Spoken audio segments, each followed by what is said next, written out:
Hi guys!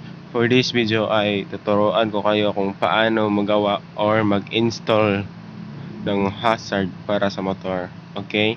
So let's start!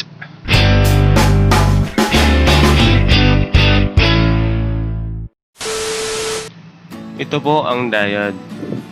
Okay? And then dito po ang galing sa switch. And dito ang patungo sa signal light nyo, signal light wires.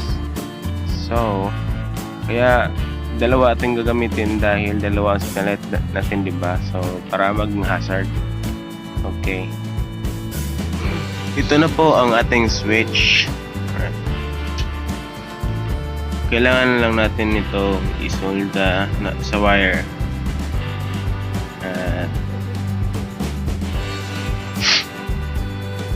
Yan.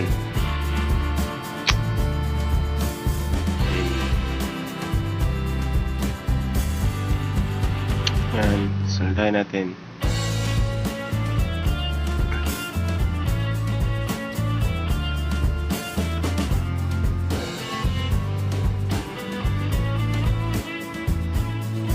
Kailangan mainit talaga yung iron niya.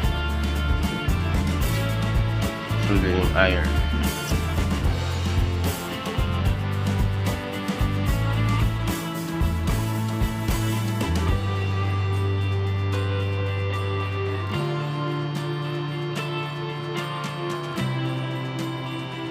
Okay.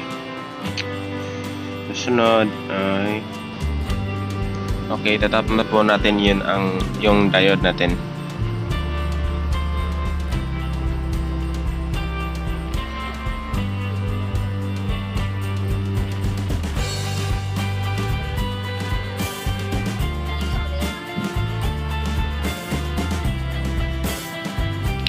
At saka soldahin na rin natin yan.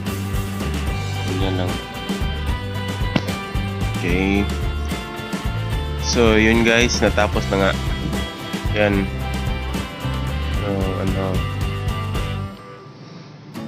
Diode at saka switch at yung pag-wire nya.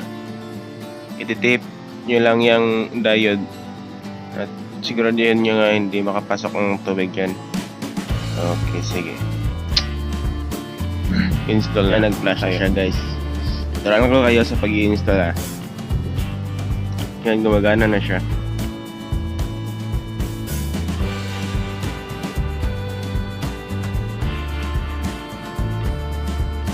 Okay.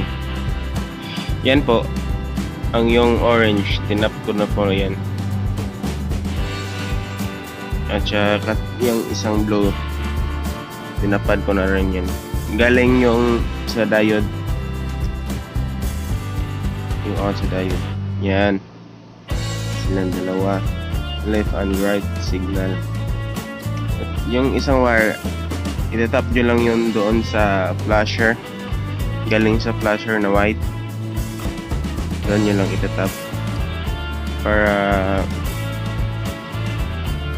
activate yung signal light nyo. At huwag kayong mag-alala, hindi yan ma-on kapag hindi naka-ignition. On tayo. Kapag ignition off naman yan, hindi yan gagana. So, it's safety na naman. Meron siyang fuse na nagpo-control. At yun. Salamat po. At dito na po nagtatapos ang ating video.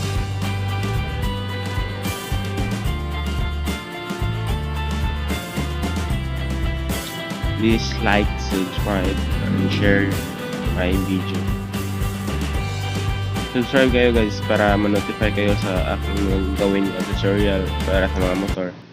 Guys, kapag may tanong kayo, i-base nyo lang 1, 2, 5 1, 2, 3, 4, 5. Ang 1 is switch, ang 2 is ang connection galing sa flasher, ang 3 ay yung mga diode, ang 4 and 5 is ang signal light natin. Okay?